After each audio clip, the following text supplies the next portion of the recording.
Faqad qala Allah Ta'ala fil kitabihil karim, a'udzu billahi minasyaitonir rajim, bismillahirrahmanirrahim, wa'tasimu bihablillahi jami'a wa la tafarraqu, ila akhir ayat. Jamaah Masjid Asrul Majdi yang dirahmati Allah Subhanahu wa taala. Alhamdulillah, kita bersyukur di penghujung bulan Jumadil Akhir kita bisa bersilaturahim dalam majelis ilmu setelah salat maghrib berjamaah tadi, dan insyaallah sebentar lagi kita akan memasuki bulan Rajab yang sering diperingati sebagai bulan Isra wal Mi'rajnya Nabi besar Muhammad sallallahu alaihi wasallam. Nah, jamaah masjid rahimakumullah, suatu ketika baginda Nabi sallallahu alaihi wasallam itu pulang dari sebuah perjalanan yang jauh. Beliau singgah di satu masjid yang dikenal dengan Masjid Bani Muawiyah. Saat ini Masjid Bani Muawiyah itu dikenal sebagai Masjid Ijabah, yaitu sekitar 600 meter dari Masjidil Haram. Nih nang hanyar bulik umrah nih pasti ingat, pasti dituntun oleh pemandunya, mutawibnya, bahwa ini Masjid Ijabah, yaitu masjid dikabulkannya doa. Dulu namanya Masjid Bani Muawiyah. Kemudian karena terjadi peristiwa Nabi sallallahu alaihi wasallam berdoa di situ dengan 3 doa, masih ingat? 3 doa Nabi, 3 permintaan Nabi, 2 dikabulkan, 1 ditolak. Nah, lalu kemudian masjid itu dikenal sebagai Masjid Ijabah, atau masjid di mana doa Nabi langsung dijawab oleh Allah Subhanahu wa taala. Ini diriwayatkan oleh Sa'ad bin Abi Waqqas dari Amir bin Sa'ad bin Abi Waqqas dari ayahnya tentang doa Nabi sallallahu alaihi wasallam dalam satu hadis yang disebutkan bahwa anna Rasulullah sallallahu alaihi wasallam aqbala zatal yaumi minal aliyah. Kami datang dari tempat yang tinggi, dari pegunungan. Hatta iza marra bi masjidi Bani Muawiyah dakhala faraka'a fihi rak'ataini. Nah, lalu kami kemudian masuk di Masjid Bani Muawiyah itu, lalu kemudian kami melaksanakan salat 2 rakaat. Wa sallaina ma'ahu. Kami salat bersama dengan Nabi. Itu ceritanya. Lalu kemudian ketika mereka salat bersama Nabi itu, lalu kemudian Nabi Shallallahu Alaihi Wasallam mengatakan, nah, ujar Nabi, wasallaina ma'ahu wa da'a rabbahu tawilan. Nabi itu berdoa dengan doa yang panjang sekali doa Nabi itu. Summan sarafa ilaina. Lalu kemudian setelah Nabi berdoa yang panjang, lalu kemudian beliau menghadap sahabat, berbalik menghadapi para sahabat. Lalu kemudian summan sarafa ilaina faqala sallallahu alaihi wasallam sa'altu rabbi salasan. Ujar Nabi, aku baru saja berdoa kepada Allah tentang 3 hal. Nah, 3 hal doa Nabi ini. Fa'atani sintaini wa mana'ani wahidah. 2 dikabulkan, 1 ditolak. Nah, jamaah mungkin masih ingat nih doa apa kira-kira?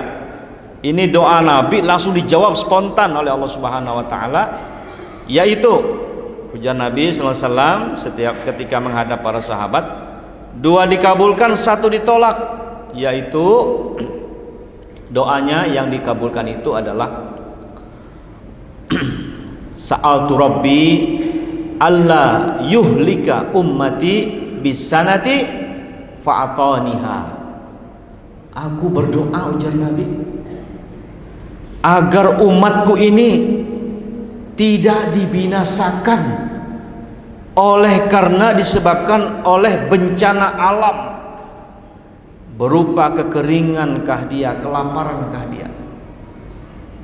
Nah, ini doa Nabi.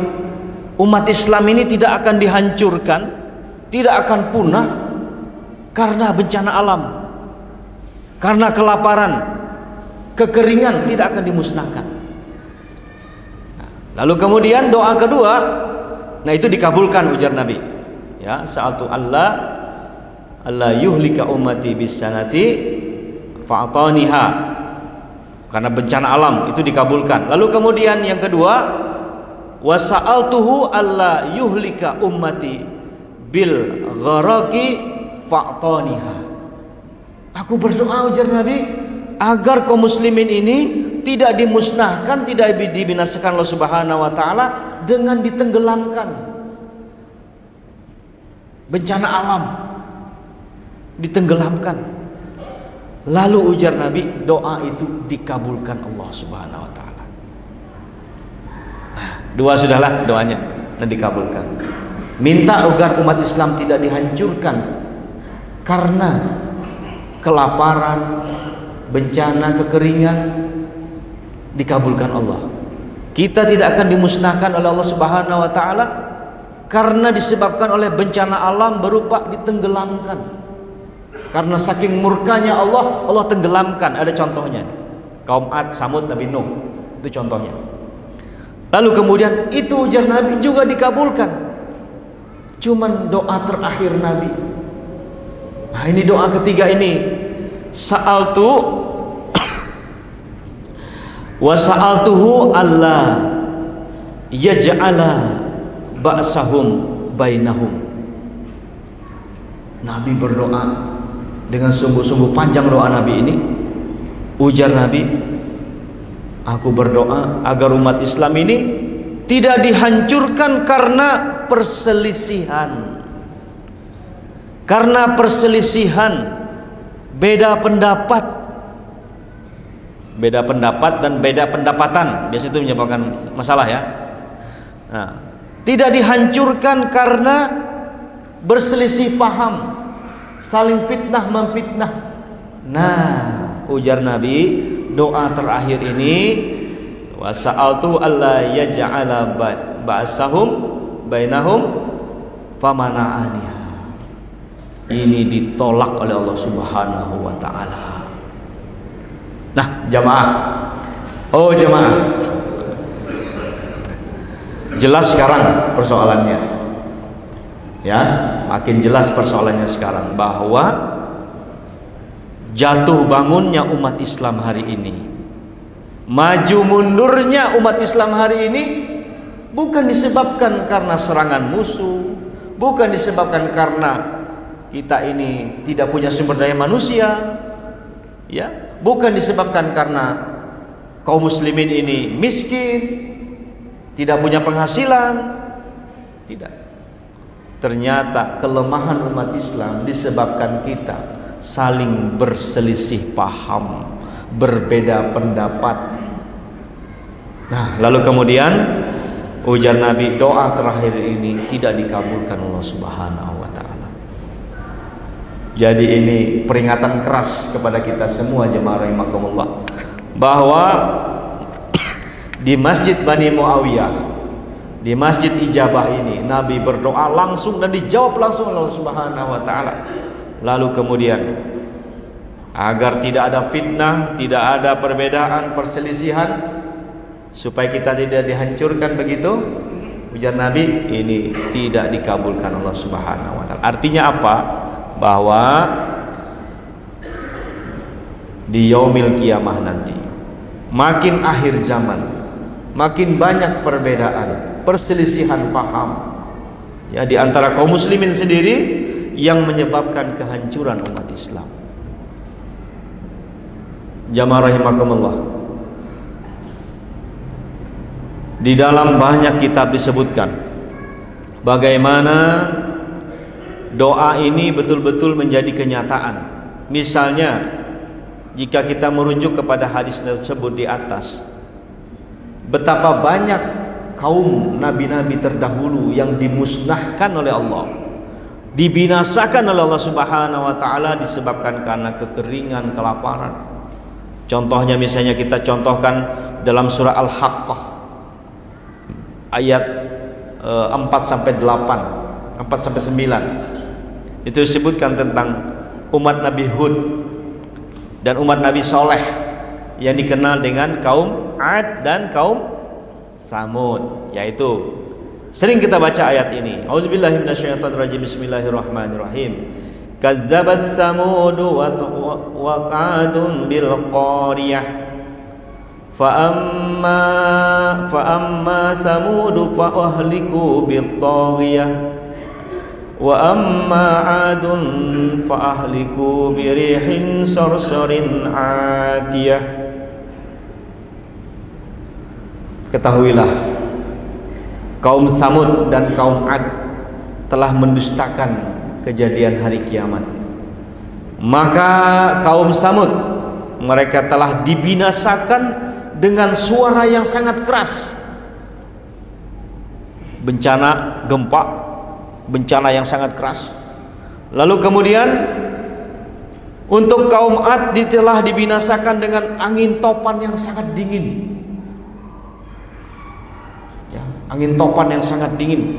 Lalu kemudian sakharaha alaihim sab'a layalin wa thamaniyatin ayyamin husuma fataral qauma fiha sar'an ka'annahum a'jazu nakhlin khawiyah. Berapa lawasnya tuh angin itu dijelaskan dalam ayat Al-Quran ini, bahwa Allah menimpakan angin itu kepada mereka selama 7 malam 8 hari. 7 malam 8 hari angin ribut, angin dingin yang menyebabkan kematian. Lalu kemudian kamu melihat kaum Ad pada waktu itu mati bergelimpangan seperti batang-batang pohon kurma yang telah lapuk. Begitu ya, dijelaskan dalam Al-Quran. Fahal tara lahum mimman baqiyah. Lalu kemudian Allah bertanya, adakah kamu melihat mereka itu masih tersisa sampai sekarang? Semua dimusnahkan dengan dikirim bala bencana, angin topan, 7 malam 8 hari. Lalu kemudian diceritakan juga tentang kaum Ad dan Tsamud ini dalam surah Al-Fajr ayat 6 sampai 9. Auzubillahi minasyaitonirrajim. Bismillahirrahmanirrahim. Alam tara kaifa fa'a rabbuka bi'ad. Tidakkah engkau Muhammad perhatikan bagaimana Tuhanmu telah memperlakukan kaum Ad, yaitu Irama dzatil imad. Ini kaum Ad ini tinggalnya di sebuah wilayah yang bernama Iram. Irama dzatil imad, yaitu penduduk Iram atau ibu kota kaum Ad yang mempunyai bangunan-bangunan yang tinggi. Saat ini lokasinya di sekitar, ada yang pernah ke Jordania kah? Biasa habis umroh itu plus Jordan. Nah, sebelum masuk Aqsa. Nah, itu boleh kita berziarah ke sana, yaitu di kawasan Petra. Petra itu kan ada bangunan-bangunan tinggi. Apa? Gunung-gunung yang dipahat. Gunung-gunung yang dipahat. Masih ada peninggalannya di Istana Petra sampai sekarang. Mungkin suatu saat ada langkah berziarah ke cerita-cerita dalam Al-Quran ini, ada baiknya juga ya, bikin paket umroh plus situs-situs penting dalam Al-Quran. Bisa juga itu diulang paketnya itu. Dikenal dalam Al-Quran ini sebagai wa samudalladzi najabus sakhra fil wad, yaitu mereka itu memotong, memahat batu-batu besar, ya gunung-gunung dipahat dijadikan tempat tinggal, tetapi karena mereka lalai jadi mengingat Allah Subhanahu wa taala, dimusnahkan oleh Allah. Ya, bangunan-bangunan itu tidak bisa melindungi diri mereka dengan dikirim angin topan yang sangat dingin tadi. 7 hari 8 malam disebutkan begitu. Nah, oleh karena itu kita ini harus bersyukur kepada Allah Subhanahu wa taala. Betapa sayangnya baginda Nabi kepada kita barataan, sehingga didoakan dengan doa yang sangat luar biasa tadi itu. Belajar dari pengalaman bagaimana kaum terdahulu dimusnahkan dan dibinasakan. Nabi SAW berdoa agar kaum muslimin tidak dihancurkan karena bencana. Allah kabulkan. Nabi SAW berdoa agar kaum muslimin tidak dihancurkan karena disebabkan oleh ditenggelamkan sebagaimana umat Nabi Nuh. Itu dikabulkan oleh Subhanahu wa taala. Tapi ternyata kita umat Islam ini tidak ada jaminan ketika kita berselisih paham, berbeda pendapat. Itu yang menyebabkan peperangan di antara kaum muslimin sendiri. Bagaimana dalam kisah Hadisul Kubra, ya, fitnah-fitnah kubra. Bagaimana Ali difitnah Muawiyah kemudian difitnah oleh Aisyah, ya, saling begitu. Lalu kemudian era di mana pasca Khulafaur Rasyidin, di mana setelah Abu Bakar, Umar, Utsman dan Ali, setelah itu eranya adalah era fitnah. Sehingga kaum muslimin kemudian mencapai kejayaan. Misalnya dalam 3 generasi Daulah Islamiyah. Setelah era Khulafaur Rasyidin kita mengenal yang dinamakan dengan Daulah Islamiyah ala minhajin nubuwah, yaitu dari Bani Muawiyah, yang pusatnya sudah mulai melebar, bukan hanya Makkah Madinah, tetapi sudah sampai ke Syria, kawasan Aleppo sekarang yang sedang berperang itu, Suriah, Damaskus. Itulah pusat-pusat kekuasaan kaum muslimin di era Bani Muawiyah yang berkuasa kurang lebih 90 tahun lebih, hampir 100 tahun. Lalu kemudian setelah itu masuklah era kekhalifahan, ya, Abbasiyah. Ya, Abbasiyah, lalu kemudian selama 600 tahun, ya, pusatnya di mana Abbasiyah? Abbasiyah di mana pusatnya? Di Baghdad. Ya, di Baghdad. Lalu kemudian di era itu bagaimana kaum muslimin mencapai kejayaan, ya, ilmu pengetahuan dan teknologi berkembang sangat pesat. Lalu kemudian kekuasaan kaum muslimin, kiblat ilmu pengetahuan itu ada di Baghdad, yang dinamakan dengan perpustakaan Baitul Hikmah namanya. Perpustakaan Baitul Hikmah. Sebelum diserang oleh Kubilai Khan, itu paling tidak ada 1 juta judul perpustakaan, judul buku dan kitab di perpustakaan Baitul Hikmah di Baghdad itu. Sebelum diruntuhkan, diserang oleh Kubilai Khan atau Hulagu Khan dan juga Timur Leng yang menghancurkan kekuasaan kaum muslimin saat itu. Nah, lalu kemudian era generasi balik ke Muawiyah periode kedua, ya, dinasti Umayyah. Di mana dinasti Umayyah? Ada yang pernah, siapa yang idolanya Barcelona di sini? Barcelona FC mana? Ya, Bayern apa? Di Barcelona ya. Coba itu Andalusia dan sekitarnya, Spanyol. Itu wilayah kekuasaan dinasti Umayyah. Umayyah periode kedua. Kurang lebih hampir 700 tahun kaum muslimin berkuasa di sana. Ya, kita mengenal bagaimana Eropa ditembus oleh seorang pejuang kaum muslimin yang luar biasa yang dikenal dengan siapa namanya? Tariq bin Ziyad. Tariq bin Ziyad. Lalu ketika sebelum memasuki kawasan Andalusia, Spanyol dan sekitarnya, memasuki celah Gibraltar atau Jabal Tariq, ya, Jabal Tariq. Nah, lalu kemudian kaum muslimin menguasai Eropa, menguasai Italia, menguasai Spanyol dan sekitarnya. Hampir di seluruh kawasan itu dikuasai oleh kaum muslimin. Dan hari ini ketika kita berziarah misalnya, ya suatu saat mungkin Bapak dan Ibu berkesempatan berziarah ke Spanyol. Lucu juga nih lah berziarah ke Spanyol. Tapi Bapak Ibu, itu adalah jejak-jejak kekuasaan kaum muslimin yang hari ini hilang. Yang tersisa hanya Istana Al-Hamra. Bapak Ibu, punya ada kesempatan ke sana, buka di YouTube aja. Buka di YouTube. Bagaimana cerita tentang Al-Hamra? Bagaimana cerita tentang sejarah kaum muslimin dalam perang Mohawk, dalam perang Manjiker. Wah, ulun pernah pas sembahyang di sini, Ustadz siapa lah cerita tentang perang Manjiker. Oh, itu yang memalukan bagi orang-orang Eropa itu. Termasuk juga perang Mohawk itu.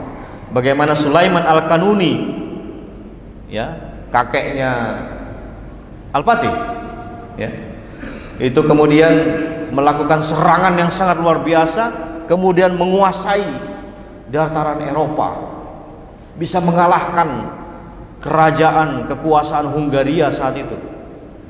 Nya parah aja pang lah, mulai Turki itu, coba kita buka peta.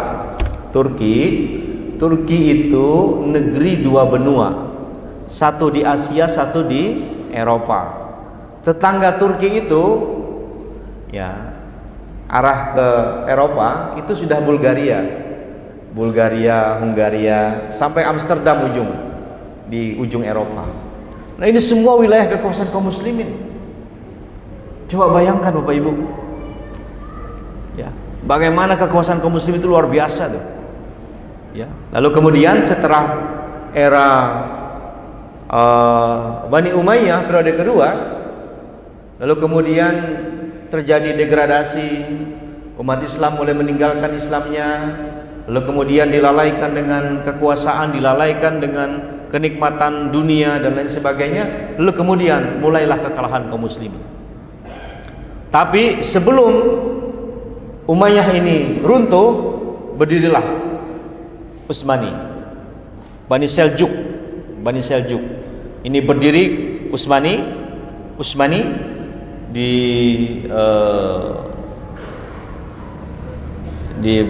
Busra, ya, di Busra. Jadi kalau Bapak Ibu dari Istanbul, ya, dari Istanbul itu ke Bursa, ya kurang lebih 3-4 jam lah. Nah, disitulah awal mula kekuasaan Utsmani. Lalu kemudian dari generasi ke generasi terus sampai dengan Muhammad Al-Fatih. Lalu kemudian Muhammad Al-Fatih belajar dari neneknya, dari kakeknya, dari orang tuanya. Dia belajar bagaimana membuktikan hadis Nabi itu, ya, hadis Nabi yang sering kita dengar, la tuftahannal Konstantinia, akan ditaklukkan Konstantinopel. Oleh siapa? Jemaah, oleh siapa? Oleh pasukan terbaik dan oleh pemimpin terbaik. La tuftahannal Konstantinia wa khairu amiruha wa khairu jaisuha. Nah, ini hadis Nabi, ya. Riwayatnya terjadi ketika perang Khandaq.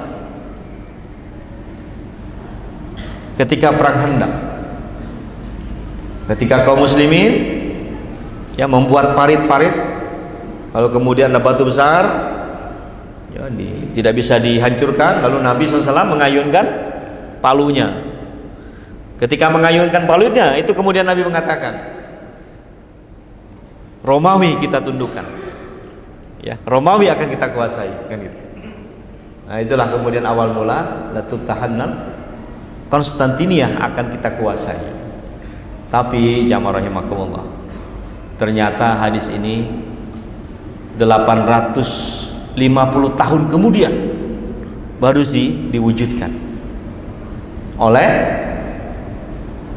seorang pemimpin kaum muslimin yang dikenal sebagai Al-Fatih, sang penakluk, yaitu Sultan Mehmed II. Sultan Mehmed II yang diberi gelar Sultan Muhammad Al-Fatih. Nah, sampai sana kisahnya, sampai dengan Sultan Suryansah. Sampailah, kada sampailah. Karena apa? Sultan Suryansah itu 1526 berdirinya kota Banjarmasin, 24 September 1526. Al-Fatih menaklukkan Konstantinopel tanggal 29 Mei 1543. Peperakan aja sebetulnya lah. Peperakan aja. Sudah ada Sultan Banjar di sini, sudah ada kekuasaan kaum muslimin di Kesultanan Banjar. Lalu kemudian beberapa puluh tahun kemudian baru peristiwa penaklukan Konstantinopel. Berarti itu sudah muslim di sini, sudah Islam. Jadi kada nyambung nih lah, kada ada hubungannya berdua nih. Nah, jamaah rahimakumullah. Jadi ulun ingatkan kepada kita semua, kekuasaan kaum muslimin, jatuh bangunnya kaum muslimin itu sejauh mana mereka bisa mempertahankan persatuan dan kesatuan. Ketika kita bersatu, ketika kita menjadi sebuah kekuatan besar, maka kekuasaan kaum muslimin akan kita peraih, akan kita. Tapi ketika sudah mulai terjadi intrik-intrik, saling fitnah, berebut kekuasaan, maka itulah awal mula kehancuran kaum muslimin. Oleh karenanya, kita kembali kepada surah yang pertama tadi ulun baca, yaitu dalam surah Ali Imran ayat 103. Auzubillahi minasyaitonirrajim. Bismillahirrahmanirrahim. Wa'tasimu bihablillahi jami'a wala tafarraqu. Tegas perintah Allah. Berpegang teguhlah kamu kepada tali agama Allah dan jangan bercerai-berai. Pesan Pangeran Antasari itu jangan bercakut babadaan. Amun kada handak banua kita dilincai orang. Nah, itu bahasa sini. Kayak itu kalau lah. Nah, jangan bercakut babadaan. Amun kada handak tanah banyu kita, banua kita dilincai orang. Itu pesan Pangeran Antasari itu. Nah, oleh karena itu, wa tasimu bihablillahi jami'a wala tafarraqu. Bersatu saja kita. Ya. Kalaupun ada perbedaan wajar. Tetapi jangan sampai menimbulkan kehancuran. Wala tafarraqu. Wazkuru ni'matallahi 'alaikum iz kuntum a'da'an allafa baina qulubikum fa asbahtum bi ni'matihi ikhwana. Wa kuntum ala syafa hufratin minan nar fa anqadhakum minha kadzalika yubayyinullahu lakum ayatihi la'allakum tahtadun. Berpeganglah teguh kamu kepada agama Allah dan janganlah kamu bercerai-berai, dan ingatlah nikmat Allah kepadamu jika kamu dahulu jahiliyah bermusuh-musuhan, lalu Allah mempersatukan hatimu sehingga dengan karunia-Nya kamu menjadi bersaudara. Sedangkan ketika itu kamu berada di tepi jurang neraka, lalu Allah menyelamatkan kamu dari sana. Demikianlah Allah menerangkan ayat-ayatnya kepadamu agar kamu mendapat petunjuk dari Allah. Nah, jadi ini pesannya, ulun kira ini sebagai kesimpulan. Jadi kalau kemudian doa yang diijabah itu ada hanya dua, tetapi doa yang ketiga itu ditolak, bukan berarti kemudian kita tidak bisa bersatu. Karena bersatu dalam keberagaman, ya, artinya ya seperti Indonesia inilah, negeri yang majemuk, ya, yang berbeda-beda, tetapi kita bisa saling bersatu karena keislaman kita, karena ukhuwah watoniyah kita, karena kita satu bangsa yang sama, ya, dan juga karena ukhuwah wataniyah dan juga ukhuwah basyariah kita. Karena disebabkan karena kita seagama satu. Kalaupun kita berbeda agama, kita bisa bersatu karena apa? Karena sama-sama satu negara. Kemudian satu negara ini dengan negara yang lain bisa bersatu karena apa? Karena basyariah kita, karena kemanusiaan kita. Oleh karena itu, jamaah rahimakumullah, mari sama-sama, ayo kita rapatkan barisan, kita tutup celah-celah perpecahan dan perbedaan sekecil apapun, memperbanyak persamaan dan memperkecil perbedaan, saling bekerja sama untuk persoalan yang kita sepakati, dan saling menghormati untuk persoalan yang kita berbeda. Apalagi itu masuk bab ikhtilaf. Ya, ikhtilafu ummati rahmah katanya. Perbedaan di antara kaum muslimin itu rahmat. Tetapi yang seperti apa? Syekh Yusuf Al-Qaradawi itu ada menulis sebuah kitab yang berjudul Fiqhul Ikhtilaf, fikih perbedaan. Ada bukunya, kitabnya Fiqhul Ikhtilaf. Bagaimana kita berbeda?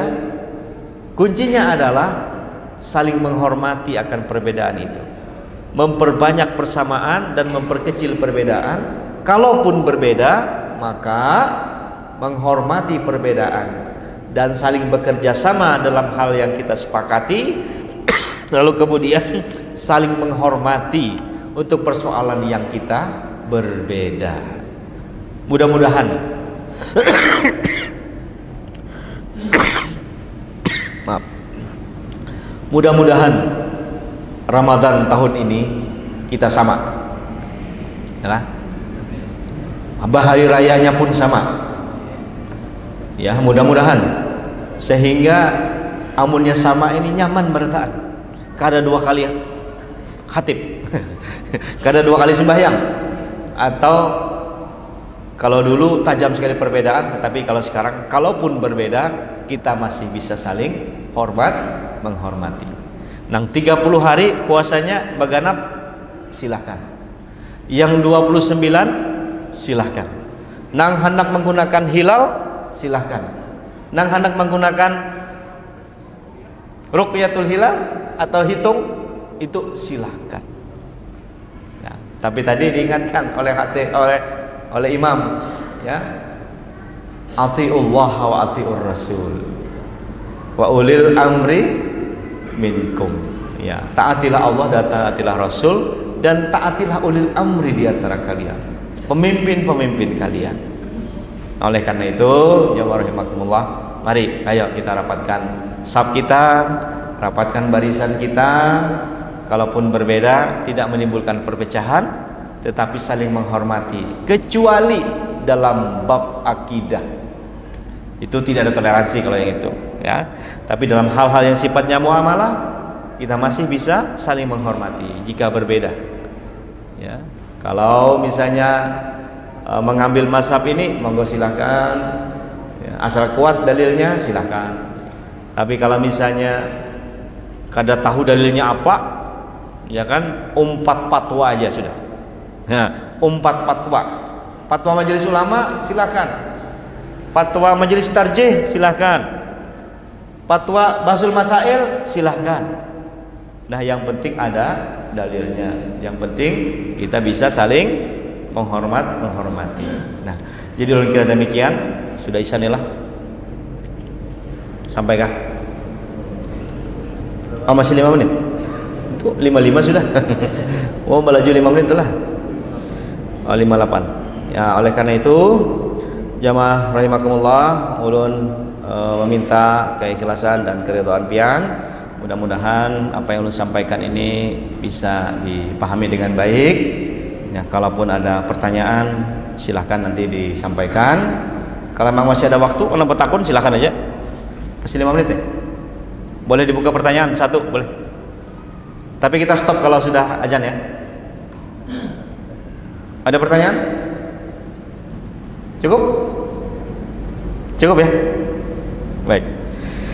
Baik jamaah rahimakumullah, ini sekedar mengingatkan kita, karena semalam pas umroh kita lewati Masjid Ijabah, masjid diterangkan oleh itu kan Masjid Ijabah. Jaraknya hanya 500-600 meter dari Masjidil Haram. Seringkali kita lupa. Mungkin suatu saat Bapak dan Ibu ketika di Haram ataupun di Nabawi ziarahi juga tempat-tempat yang bersejarah ini, supaya kita makin kuat ya, makin merasakan di sini dulu ketika Nabi berdoa. Di sini dulu ketika Abu Bakar diangkat menjadi khalifah. Ya, ketika kita di Madinah misalnya, tengok sebelah kanan ada sedikit hutan sebelum Masjid Nabawi. Itu dulu tempat di mana Abu Bakar diangkat menjadi khalifah mengganti Nabi SAW. Nah, suatu saat mungkin Bapak Ibu berkunjung, masuk juga di museum. Canggih benar museumnya. Museum ada 2 di situ. Museum Exhibition of Masjid Nabawi, perluasan Masjid Nabawi. Jadi Masjid Nabawi itu ternyata itulah perkampungan Madinah saat itu.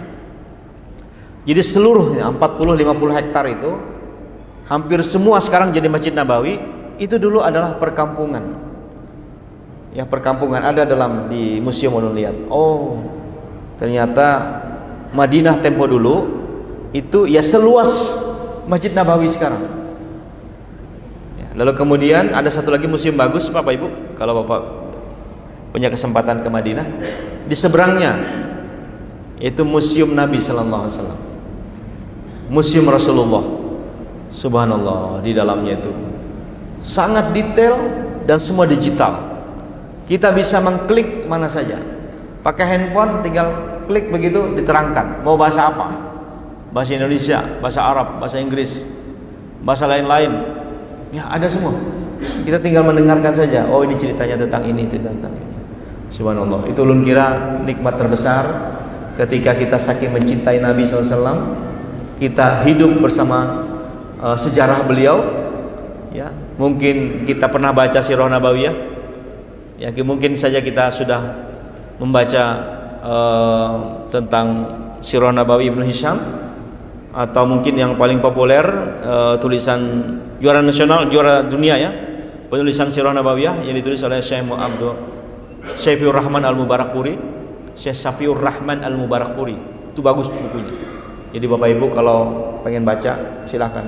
Belum kira itu menjadi referensi bagi kita semua. Demikian yang bisa saya sampaikan. Mohon maaf salah dan khilaf. Mudah-mudahan bermanfaat untuk kita semua. Terima kasih. Wabillahi taufiq wal hidayah. Wassalamualaikum warahmatullahi wabarakatuh.